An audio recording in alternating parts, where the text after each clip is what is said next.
পৃথিবীর সেরা যোদ্ধার হাত থেকে খসে পড়েছিল ধনুক, সেদিনই জন্ম নিয়েছিল মহাজ্ঞান। গুরু, গীতার প্রথম কথা কি ছিল?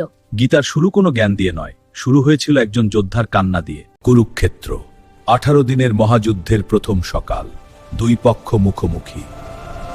অর্জুন দাঁড়িয়ে আছেন শ্রীকৃষ্ণের রথে, সামনে দুই পক্ষের লক্ষ যোদ্ধা। সামনে পিতামহ ভীষ্ম, গুরু দ্রোণ, প্রিয়জন। তাদের দেখে অর্জুনের চোখ ভরে উঠল।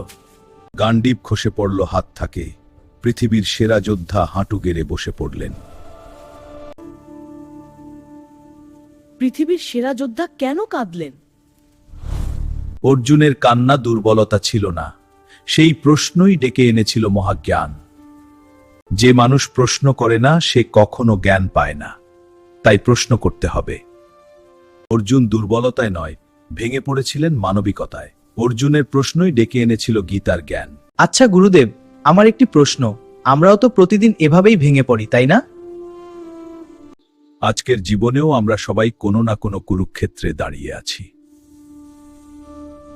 আত্মা কি সত্যিই অমর?